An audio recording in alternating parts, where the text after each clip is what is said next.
감사합니다. 사랑합니다. 축복합니다. 영혼을 살리는 설교, 하나님 나라의 복되고 참된 지식을 전하는 설교, 이러한 설교들을 사모하시기 바랍니다.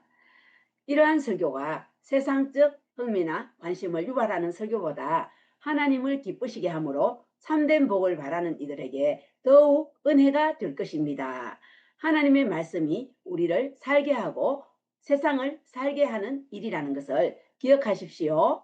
이번 설교가 이러한 복이 되기를 간절히 소망합니다.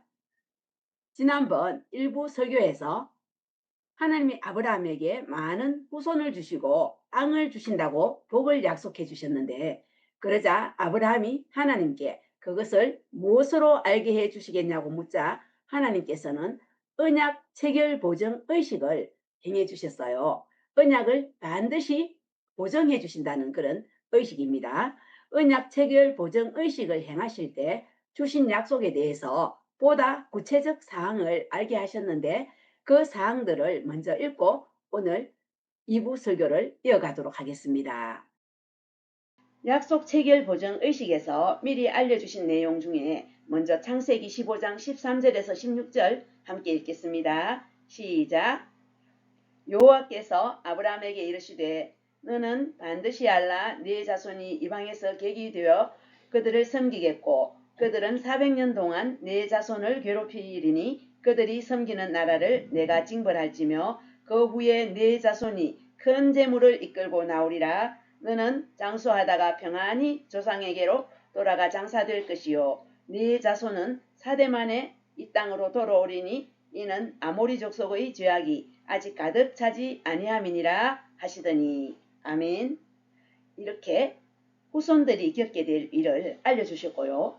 그리고 창세기 15장 본문에서의 핵심 언약인 땅이 어떻게 될지 땅에 대해 알려주신 약속을 읽어보겠습니다. 창세기 15장 18절에서 21절 읽겠습니다. 시작.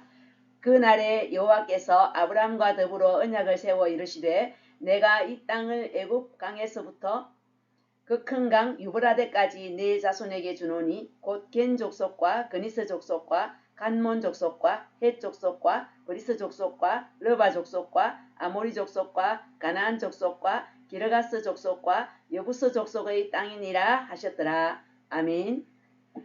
어떤 족속들이 살고 있는 땅을 아브라함 후손들에게 주실 것인지 미리 알려주셨죠. 주시겠다고 하신 땅은 화면에 보이는 파란색 동그라미 안에 있는 핑크색 부분이에요. 조금 확대하면 지중해 오른쪽 핑크색 테두리 부분입니다. 이 부분만 확대하면 주시겠다고 약속하신 땅은 바로 이 가나안 땅이죠. 약속 체결 보증 의식을 행하시면서 아브라함의 후손들이 미래에 겪을 일들을 알려주시고 훗날 어떠한 족속들이 살고 있는 땅을 주시는지 알려주셨습니다. 땅은 나라를 구성하는 데 있어서 필수적이에요. 백성은 없는데 땅만 있어도 안 되고 땅은 있는데 백성이 없어도 안 되고 땅과 백성을 다스릴 왕이 없어도 안 됩니다. 국가를 이루는 필수적 3요소는 땅, 백성, 왕이에요. 그러므로 땅을 주시겠다는 약속은 처음 아브라함 한 명으로 시작해서 하나의 민족, 즉 하나의 큰 나라를 주시겠다는 약속이에요. 하나님을 믿는 거룩한 백성의 나라입니다. 하나님 나라의 샘플 국가로 이 땅에서도 눈에 보이는 구별된 특별한 나라를 만드실 계획이셨던 것이죠. 당신은 아브라함 한 명으로 시작하지만 자손을 많게 해주시겠다고 약속하신 대로 먼 훗날 이방에서 400년가량 종살이하면서 자손이 번성하여서 약속의 땅을 차지할 때는 후손들이 200만 명 정도 됩니다. 한 민족을 이룰 수 있는 백성이 만들어졌을 때 자유함이 없는 압제당하는 고통의 종살이가 아니라 하나님의 은혜를 입으며 하나님을 섬기는 하나님 나라의 공동체를 세우시고자 하셨죠. 이렇듯 나중에 백성이 만들어질 때 땅이 있어야 하니까 땅을 주시겠다는 중요한 약속을 주신 것이에요. 그러면 한 국가를 이룰 수 있게 되죠. 왕은 하나님이시니까요. 나중에 백성들의 요구로 사람 왕을 세우시지만요. 자, 지난번 일부 설교 내용에서 하나님이 아브라함에게 주신 약속이 무엇이었는지 좀 전에 같이 읽었는데요. 오늘은 이 약속들이 어떻게 되었는지 꼼꼼히 살펴본다고 했었죠. 살펴보겠습니다. 그 과정의 첫 시작은 이제 세월이 많이 흘러 아브라함은 죽고 훗날 야고보의 시대에 야고보의 모든 가족이 70명이 되었을 때 그 모든 가족이 이방나라 애굽으로 내려간 때가 창세기 46장 27절에 나타나 있는데요. 그 후손이 훗날 이방 땅에서 겪게 될 일의 출발이 됩니다. 그 출발이 넓게 보면 창세기 37장 28절 요셉이 그 형들에 의해 애굽에 팔려간 것이 출발의 계기가 되죠. 요셉이 선발대로 갔다고 볼 수 있죠. 이로 인해 온 가족이 간 것은 창세기 46장 27절부터 시작되어 출애굽기, 레위기, 민수기, 신명기를 거쳐 여호수아 21장 45절까지의 모든 성경 내용이 오늘 본문 창세기 15장에서 주신 하나님의 약속이 이루어지는 과정이에요. 즉 아브라함의 후손이 장차 겪게 될 일과 주시겠다고 약속하신 가나안 땅 정복까지의 이스라엘 역사이죠. 이제 본문 창세기 15장의 약속이 이루어졌는지 하나하나 확인하도록 하겠습니다. 창세기 15장 13절에서 16절 후손들에게 일어날 일들에 대해 알려주신 것부터 보겠는데요. 너는 반드시 알라 네 자손이 이방에서 객이 되어 그들을 섬기겠고 그들은 400년 동안 네 자손을 괴롭히리니 라고 미리 알려주신 것의 성취는 출애굽기에 나타나 있는데 아브라함의 후손들이 하나님을 모르고 사는 애굽 나라에 가서 430년을 살았는데 세월이 흘러 요셉을 모르는 사람이 애굽의 왕이 되면서부터 아브라함과 이삭과 야곱 이들의 후손들이 애굽 나라의 종살이로 400년 동안 고통을 받습니다. 그리고 그들이 섬기는 나라를 내가 징벌할지며 라고 하신 약속이 이루어진 것은 모세가 이스라엘 백성들을 애굽에서 탈출시키려 할 때 애굽 왕이 이스라엘 백성들을 계속 종살이 시키려고 보내주지 않으니까 물이 피로 변하고 개구리가 올라오고 티끌이 이가 되는 등등 마침내 장자의 죽음까지 겪게 되는 10가지 재앙으로 약속대로 괴롭힌 나라를 징계하신 것이 출애굽기 7장 14절에서 11장까지와 12장 29절에서 30절에 나타나 있어요. 그리고 그 후에 네 자손이 큰 재물을 이끌고 나오리라고 하신 약속이 이루어진 것은 애굽의 10가지 재앙으로 행하시는 하나님의 징계가 너무 무서워서 애굽 백성들이 두 손 두 발 다 들고 이스라엘 백성들을 빨리 나가게 하려고 요구하는 모든 것을 몽땅 다 주면서 나가게 했어요.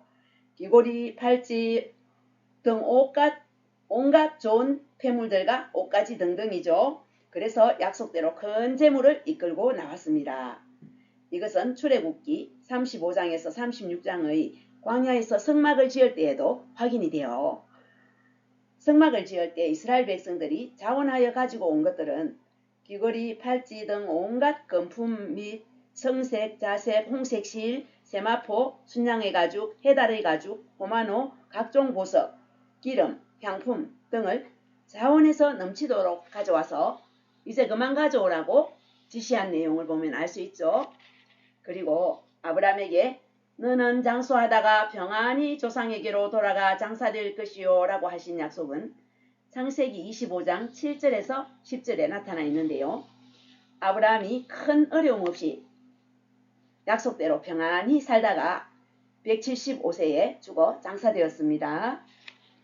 그리고 네 자손은 4대 만에 이 땅으로 돌아오리니 이는 아모리 족속의 죄악이 아직 가득 차지 아니함이니라 라고 하셨는데 4대 만에 돌아오게 되는 이유가 가나안에 먼저 정착하여 살고 있던 사람들의 죄가 가득 차서 징벌할 때가 이스라엘 백성들이 4대 만에 그곳을 차지하게 되는 때라는 것이죠. 그 땅에 정착하여 살았던 이방인들은 온갖 우상들을 엄란하게 섬기며 살았는데 하나님의 진노가 임하기 전까지는 하나님께로 돌이킬 수 있는 기회가 되는데 이들은 돌이키지 않고 죄가 가득 차게 되는 징벌의 때를 맞이한다는 것이죠. 그 기간이 4대 만에 약속의 땅을 차지하게 되는 또 하나의 이유이에요. 그들에 대한 진노의 회초리로 이스라엘 백성들을 사용하신 것이죠. 하나님의 구원에 대한 은혜는 믿는 자에게 특별하지만 하나님의 공의는 이스라엘 백성에게도 예외가 없습니다.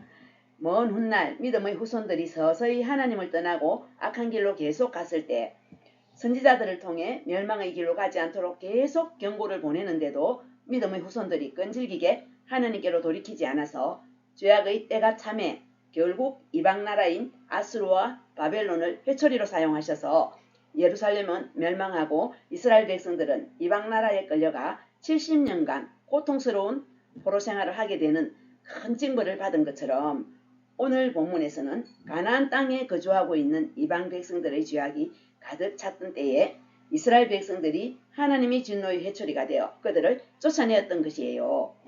구원은 믿음으로 받는 선물입니다. 그래서 이것은 무엇과도 바꿀 수 없는 복이지만 이 땅에서의 삶은 하나님의 공의로 다스리심을 알 수 있죠. 은혜의 시대를 살아가는 우리는 예수 그리스도를 믿음으로 말미암은 은혜가 얼마나 감사한지 모릅니다.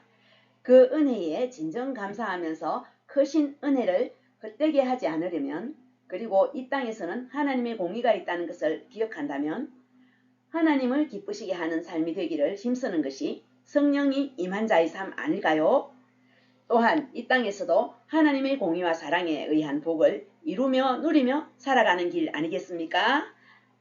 자, 그러면 내 자손은 4대 만에 이 땅으로 돌아오리니 라고 하신 약속은 어떻게 되었는지 보겠습니다. 야곱의 온 가족 70명이 애굽으로 갈 때 야곱은 나이가 많았고 그 아들들이 장성한 때니까 편의상 출애굽께 쓰임받은 모세가 속한 르위지파 기준으로 설명드리겠습니다.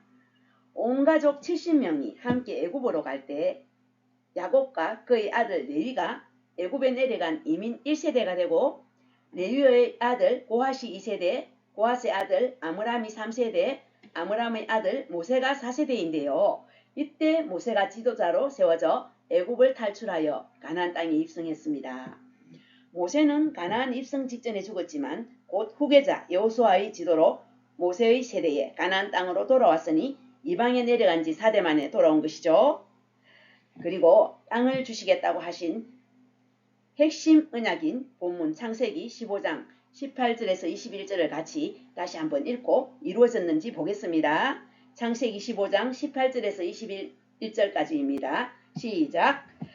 그날에 여호와께서 아브람과 더불어 언약을 세워 이르시되 내가 이 땅을 애굽 강에서부터 그 큰 강 유브라데까지 네 자손에게 주노니 곧 겐 족속과 그니스 족속과 간몬 족속과 헷 족속과 브리스 족속과 르바 족속과 아모리 족속과 가나안 족속과 기르가스 족속과 여부스 족속의 땅이니라 하셨더라. 아멘.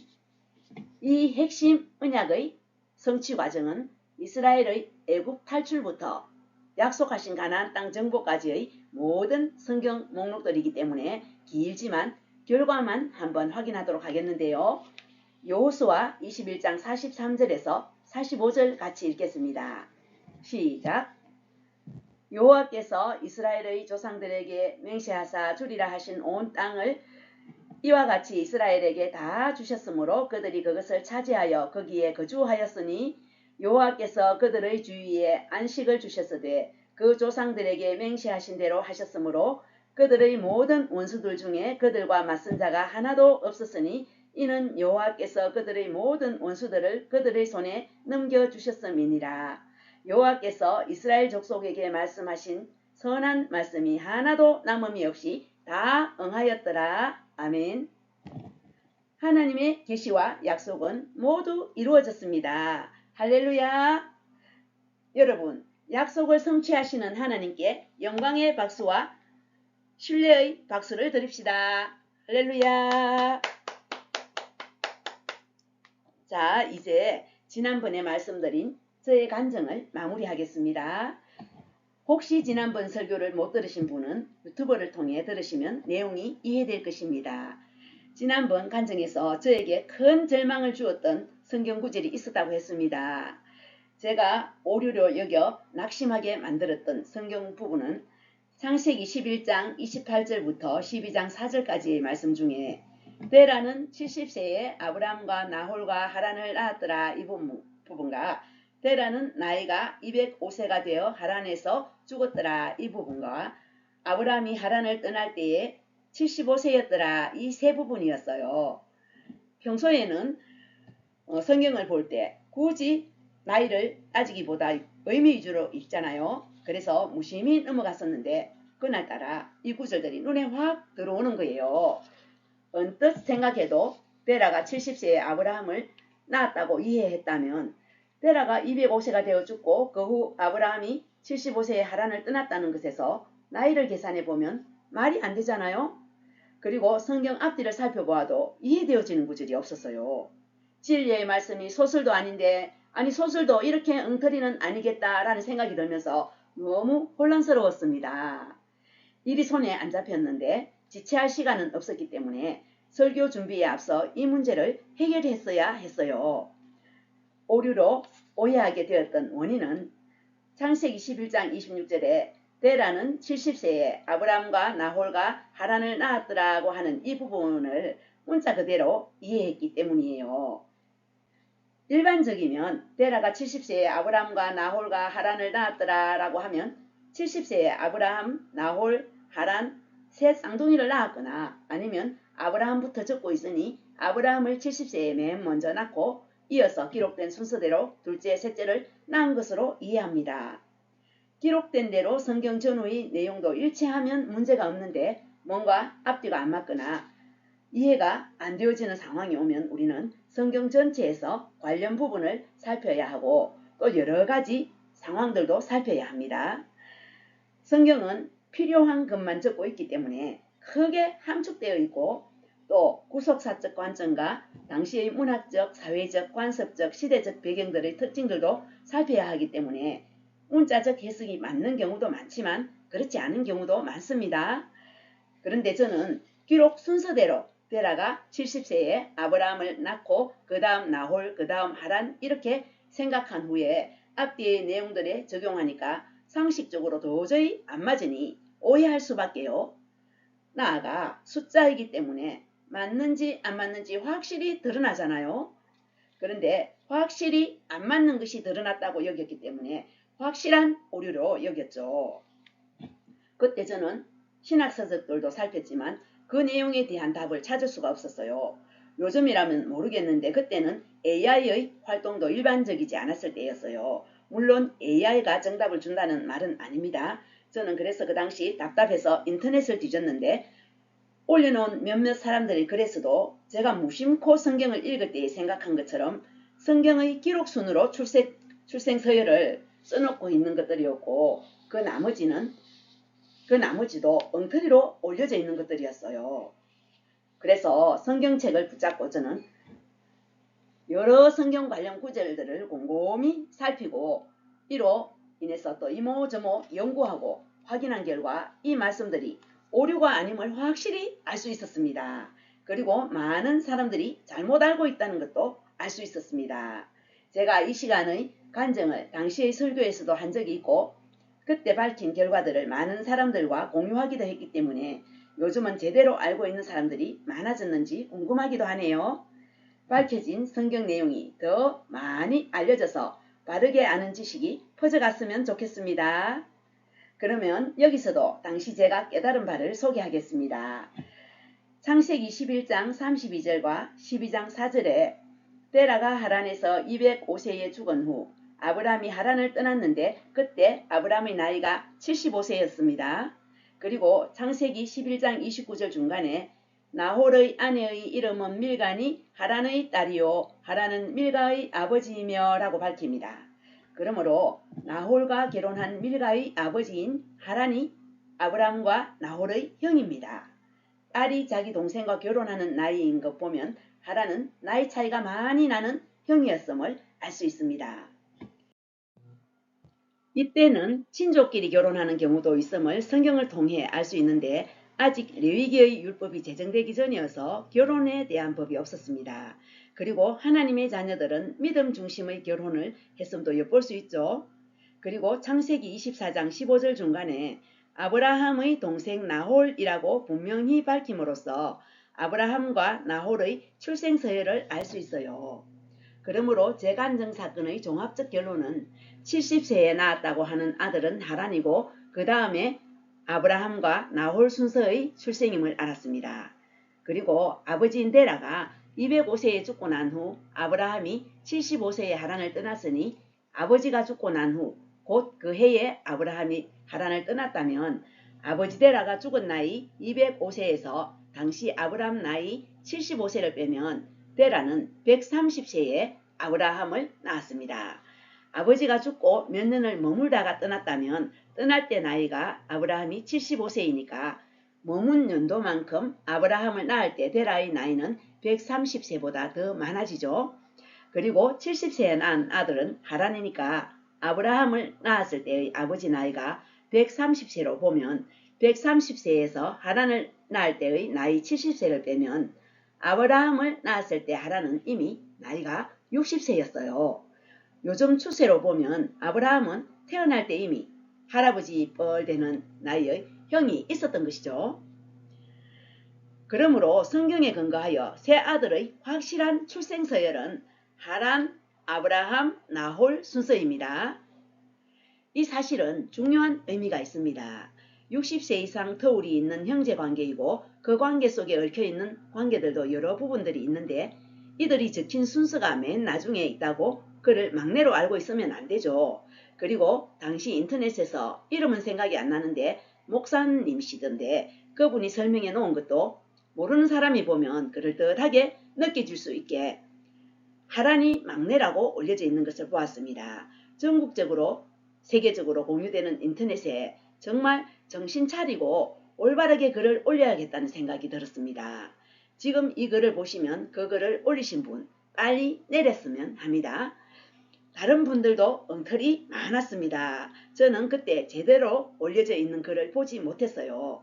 보시는 분들도 잘 모르니까 그냥 인터넷에 올려진 것이 바른 답인 줄 그대로 믿으면 안 되고 믿을 수 있는지 꼭 확인 과정이 필요하다는 것을 꼭 말씀드리고 싶습니다. 믿을 수 있는 교회 목사님들과 알만한 지도자들을 통해 아는 것이 좋습니다. 그분들이라고 깊고 방대한 진리의 말씀인 성경을 모르는 것 없이 다 안다고 여기지는 마시고 모를 경우는 좀 알아봐 달라거나 함께 알아보시는 것이 좋을 것입니다. 저를 믿음에서 크게 낙심시킬 뻔했던 관련 본문들을 성경 전체에서 찾고 세밀하게 살펴보고 연구하고 계산해 보니 하나도 엉터리가 아니었고 오히려 선명하게 다 해결되어져서 너무나 기뻤습니다. 저는 이 문제를 처음 접하고 크게 낙심되어 여러모로 알아보던 중에 이 문제가 확실한 오류는 아닐 수 있겠다는 그런 아주 작은 실마리 같은 힌트를 얻었을 때에도 너무나 기뻤습니다. 왜냐하면 제 신앙이 와르르 무너질 이유가 없어졌기 때문이에요. 그래서 기도에 응답하신 하나님께 참 감사하다는 마음이 들었고 그 직후 저는 세미한 힌트의 실마리를 붙잡고 이 문제가 의문이 남은 채로라도 이해해야 되겠다는 것이 아니라 손에 잡은 것처럼 확실하고 명확하게 깨닫고 싶었고 왠지 그렇게 될 것 같은 예감이 들었습니다. 그래서 성경 말씀을 붙잡고 하나하나 살피면서 꼼꼼하게 실타래를 풀듯이 문제를 풀어나갔습니다. 하나님은 그러한 저의 소원에 답하셨고 또 설교 준비 전에 설교와 관련된 간증도 하나 생각나게 해달라고 했던 기도의 응답으로 주신 사건이라는 것도 뒤늦게 깨닫게 되었습니다. 이러한 저의 모든 기도에 신실하게 응답하신 살아계신 하나님을 찬양합니다. 사랑하는 여러분, 이번 간증의 문제가 성경에 데라는 70세에 아브라함과 나홀과 하란을 낳았더라 라는 구절의 문자적 해석이 원인이었다고 했는데 그 기록의 순서도 맞습니다. 하나님의 말씀이시니 맞다는 것은 당연한 것이죠. 여기서의 인물 기록은 하나님 나라 관점인 구속사적 관점으로 해석해야 해요. 아브라함을 맨 먼저 기록하고 있는 것은 구속사적인 관점의 주인공이기 때문이죠. 그리고 나홀을 하란보다 먼저 적은 것은 주인공인 아브라함과 나홀이 더 밀접한 관련이 있기 때문인데 아브라함의 아들 이삭의 아내 리브가는 나홀의 손녀였고 또 아브라함의 손자 야곱의 아내인 레아와 라헬도 나홀의 손자 라반의 딸들이었기 때문이죠. 아브라함은 백세의 아들을 낳았기 때문에 아브라함이 나홀보다 형이지만 후손의 나이는 나홀 후손들이 빠릅니다.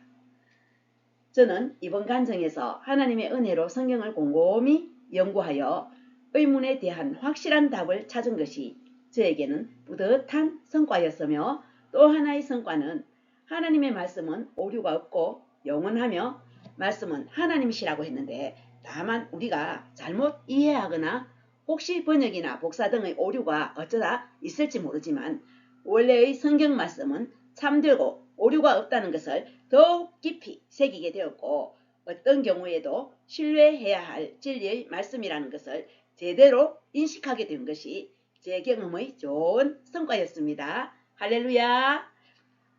여러분, 제 이야기 들어주셔서 감사합니다. 이제 오늘의 말씀 내용으로 돌아오겠습니다.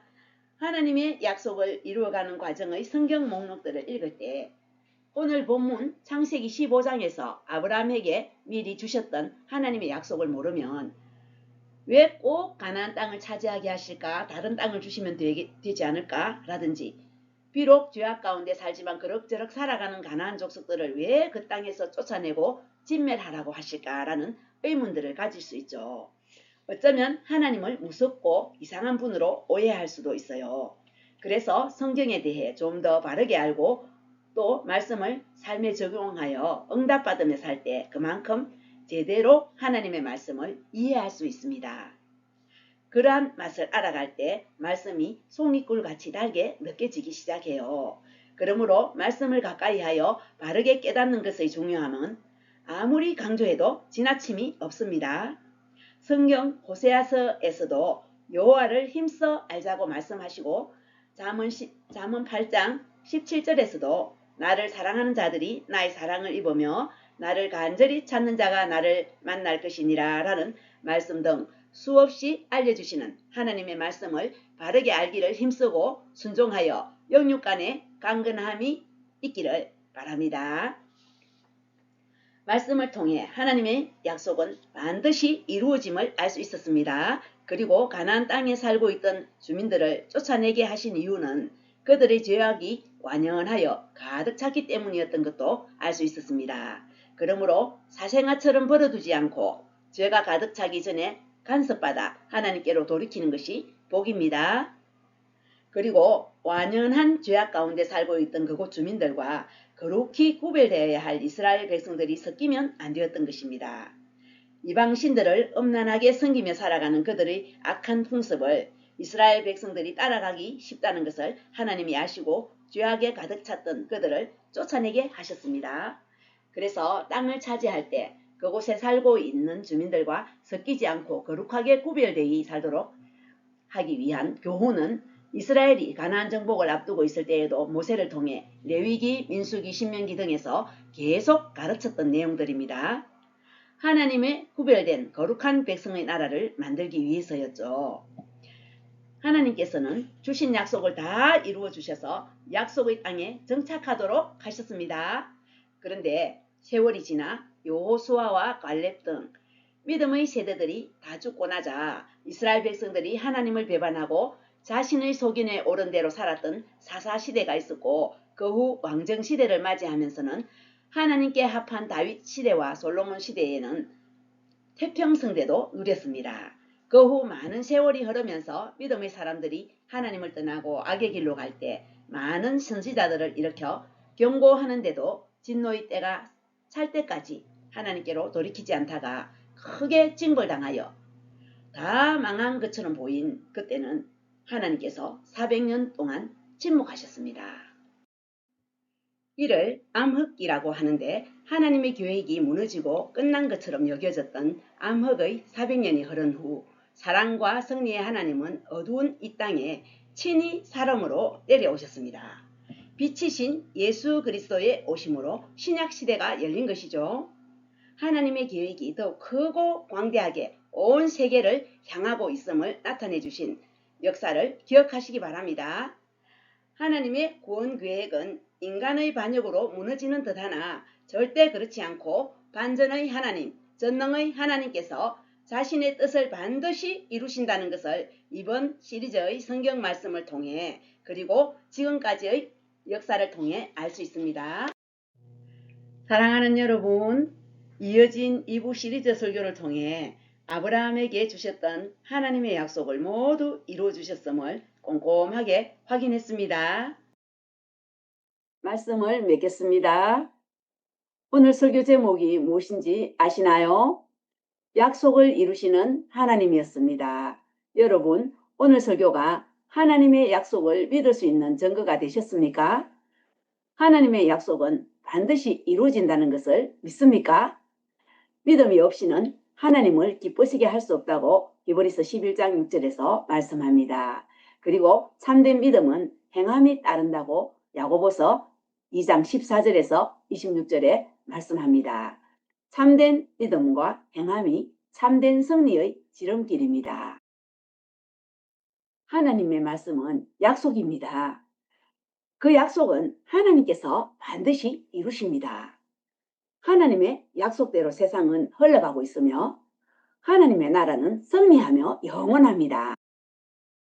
우리 모두 하나님의 약속대로 이루어짐을 믿고 약속 붙잡고 선한 열매 맺으며 약속의 복을 누리며 이루며 살아가므로 하나님 나라를 확장하는 복된 우리 모두가 다 되시길 예수 그리스도 이름으로 사랑하며 축원합니다.